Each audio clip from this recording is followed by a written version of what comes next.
வணக்கம். ஆகாஷவாணி மாநில செய்திகள் வாசிப்பவர் பிஸ்மி காலின்ஸ். தலைப்புச் செய்திகள். கலாச்சார பெருமைகளுடன் நம் நாடு புதிய எழுச்சி பாதையில் பயணிப்பதாக பிரதமர் திரு நரேந்திர மோடி தெரிவித்துள்ளார். வர்த்தகமும் தொழில்நுட்பமும் தேச வளர்ச்சியில் முக்கிய பங்காற்றும் என்று மத்திய நிதியமைச்சர் திருமதி நிர்மலா சீதாராமன் கூறியுள்ளார். சென்னை விமான நிலையத்தில் புதிய முனையம் கட்டப்படும் என்று மத்திய சிவில் விமான போக்குவரத்து துறை அமைச்சர் திரு கிஞ்சரப்பு ராம்மோகன் நாயுடு தெரிவித்துள்ளார். தமிழ்நாட்டில் மக்கள் நல்வாழ்வுத்துறை சார்பில் 25 இடங்களில் போதை மீட்பு சிகிச்சை மறுவாழ்வு மையங்களை முதலமைச்சர் திரு மு.க. ஸ்டாலின் இன்று திறந்து வைத்தார். துபாய் டென்னிஸ் சாம்பியன் பட்ட போட்டிகளின் ஆடவர் இரட்டையர் காலிறுதியில் இந்தியாவின் யுகி பாம்ரி ஆஸ்திரேலியாவின் அலெக்சி இணை இங்கிலாந்து இணையை இன்று எதிர்கொள்கிறது. இனி விரிவான செய்திகள். நாட்டின் பெருமைமிகு கலாச்சாரத்தால் நம் தேசம் புதிய சக்தியுடன் முன்னேறிச் செல்வதாக பிரதமர் திரு நரேந்திர மோடி தெரிவித்துள்ளார். சமூக வலைதளத்தில் மகா கும்பமேளாவை பாராட்டியுள்ள பிரதமர், மாற்றத்திற்கான அத்தியாயம் தொடங்கியுள்ளதாகவும் இதன் மூலம் நம் நாட்டின் எதிர்காலம் எழுச்சியுடன் இருக்கும் என்றும் நம்பிக்கை தெரிவித்தார். மகா கும்பமேளாவில் கோடிக்கணக்கான பக்தர்கள் பங்கேற்றிருப்பது சாதனை மட்டுமல்ல என்று கூறிய பிரதமர், வளமிகு பாரம்பரியத்தின் கலாச்சாரத்தையும் முன்னெடுத்துச் செல்வதற்கான வலுவான அடித்தளம் உருவாக்கப்பட்டிருப்பதாகவும் கூறினார். 140 கோடி இந்தியர்களும் இவ்விழாவில் ஒருங்கிணைந்தது மகிழ்ச்சி அளிப்பதாக பிரதமர் குறிப்பிட்டார். பிரதமர் திரு நரேந்திர மோடி ஐரோப்பிய ஆணைய தலைவர் உர்சுலாவுடன் புதுதில்லியில் நாளை இருதரப்பு பேச்சுவார்த்தை மேற்கொள்கிறார். 2 நாள் பயணமாக இந்தியா வரும் ஐரோப்பிய ஆணைய தலைவர் இன்று மாலை வெளியுறவுத்துறை அமைச்சர் டாக்டர் எஸ். ஜெய்சங்கரை சந்தித்து பேசவுள்ளார்.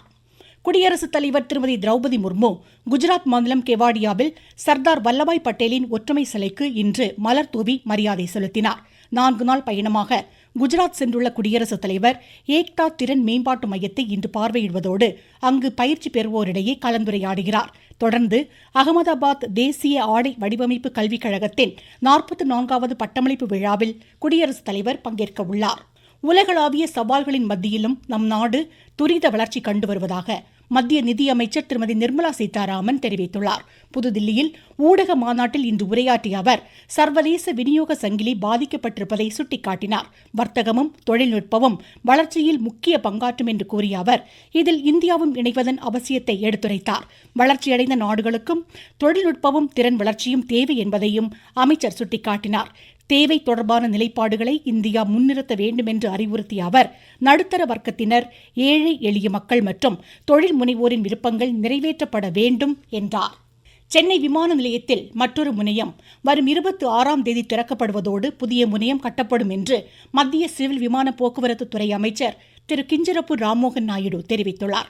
சென்னை விமான நிலையத்தில் உதான் காஃபி மையத்தை இன்று திறந்து வைத்து பேசிய அவர், டிக்கெட்டுகளின் விலை அதிகரிக்கும் போதெல்லாம் அரசு தொடர்புடைய விமான நிறுவனங்களுடன் பேச்சுவார்த்தைகளை மேற்கொள்வதாக குறிப்பிட்டார். நம் நாட்டின் எல்லைக்கு உட்பட்ட எப்பகுதியிலும் பயணம் மேற்கொள்வோருக்கு உதான் திட்டத்தை அதிகரிக்க அரசு திட்டமிட்டிருப்பதாக கூறினார். கிழக்கு பிராந்தியத்தின் நுழைவாயிலாக சென்னை திகழ்வதால் விரிவாக்கத்தின் அவசியத்தையும் பரந்தூர் விமான நிலையத்திற்கான ஒப்புதலையும் அவர் வலியுறுத்தினார். செயல்திறன் மேம்பாட்டிற்கான பயணிகளின் ஆலோசனைகளுக்காக அரசு திறந்த மனதுடன் இருப்பதாக அவர் குறிப்பிட்டார். சென்னையில் திறக்கப்பட்ட உதான் காஃபி மையம் நாட்டின் அனைத்து விமான நிலையங்களுக்கும் விரிவுபடுத்தப்படும் என்றார்.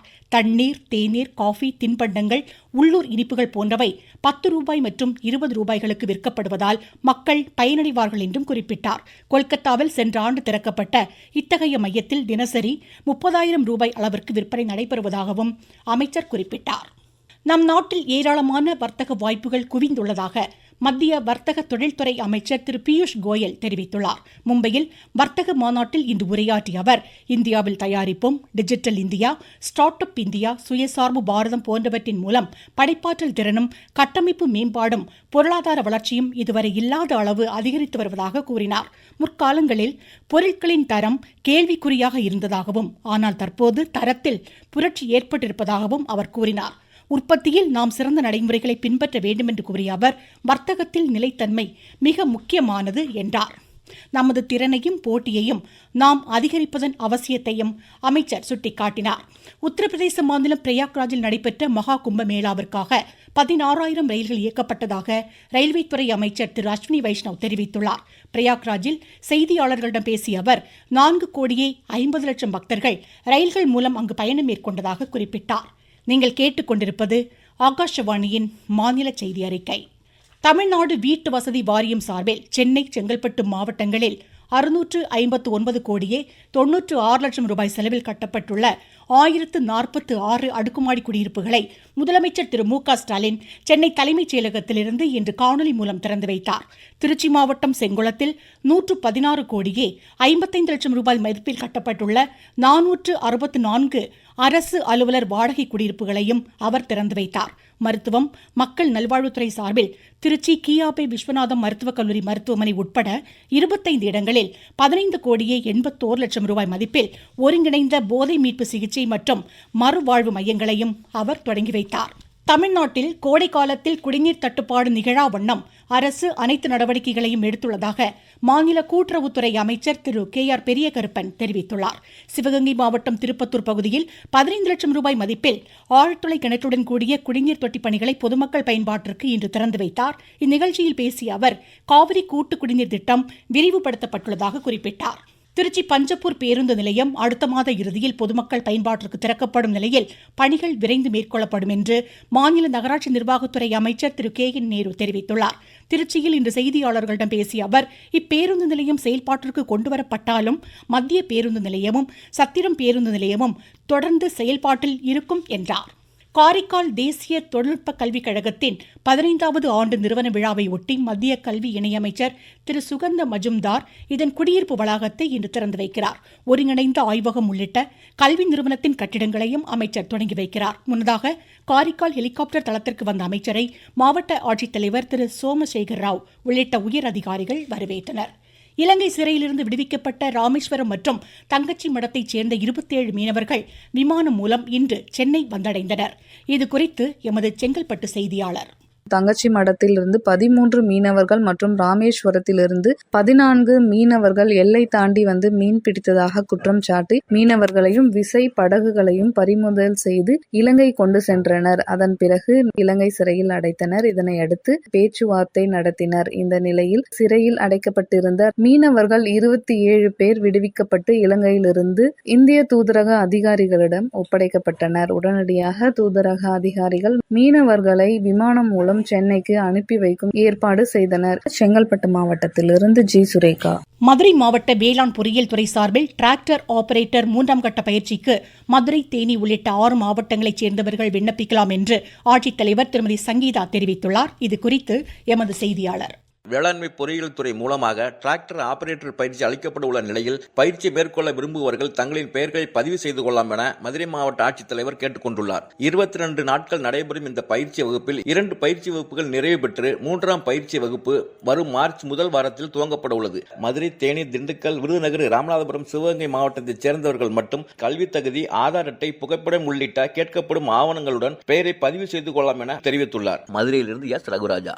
பெரம்பலூர் மாவட்டத்தில் முதல்வரின் காக்கும் கரங்கள் திட்டத்தின் கீழ் தகுதியுடையவர்கள் விண்ணப்பிக்கலாம் என மாவட்ட ஆட்சித்தலைவர் தெரிவித்துள்ளார். இதுகுறித்து எமது செய்தியாளர் தெரிவிக்கையில், தமிழ்நாட்டில் முதல்வரின் காக்கும் கரங்கள் என்ற புதிய திட்டத்தின் கீழ் முன்னாள் படைவீரர் மற்றும் அவர்தம் சார்ந்தவர்களுக்கு தொழில் தொடங்க 1 கோடி ரூபாய் வரை வங்கி கடனுதவி வழங்கப்படுகின்றன. இத்திட்டத்தின் கீழ் கடன் பெறுவோருக்கு திறன் மற்றும் தொழில் முனைவர் மேம்பாட்டு பயிற்சி போன்ற தேவையான பயிற்சிகள் அளிக்கப்படுகிறது. இத்திட்டத்தின் கீழ் கடனுதவி பெற அதற்கான இணையதளம் வாயிலாக விண்ணப்பித்து கடனுதவி பெற்று பயன்பெறலாம் என மாவட்ட ஆட்சித்தலைவர் திருமதி கிரேஸ் பச்சாவ் தெரிவித்துள்ளார். பெரம்பலூரிலிருந்து M Selvaraj. Dubai tennis champion பட்ட போட்டிகளின் ஆடவர் இரட்டையர் காலிறுதியில் இந்தியாவின் யுகி பாம்ரி ஆஸ்திரேலியாவின் அலெக்சி இணை இங்கிலாந்து இணையை இன்று எதிர்கொள்கிறது. ஜெர்மன் ஓபன் பேட்மிண்டன் ஒற்றையர் காலிறுதிக்கு முந்தைய சுற்று ஆட்டங்களில் இந்தியாவின் பிரியான்ஷு ரஜாவத், கிரண் ஜார்ஜ், ரக்ஷிதா ராம்ராஜ், உன்னதி ஹூடா ஆகியோர் இன்று களமிறங்குகின்றனர். மீண்டும் தலைப்புச் செய்திகள். கலாச்சார பெருமைகளுடன் நம் நாடு புதிய எழுச்சி பாதையில் பயணிப்பதாக பிரதமர் திரு நரேந்திர மோடி தெரிவித்துள்ளார். வர்த்தகமும் தொழில்நுட்பமும் தேச வளர்ச்சியில் முக்கிய பங்காற்றும் என்று மத்திய நிதியமைச்சர் திருமதி நிர்மலா சீதாராமன் கூறியுள்ளார். சென்னை விமான நிலையத்தில் புதிய முனையம் கட்டப்படும் என்று மத்திய சிவில் விமான போக்குவரத்து துறை அமைச்சர் திரு கிஞ்சரப்பு ராம்மோகன் நாயுடு தெரிவித்துள்ளார்.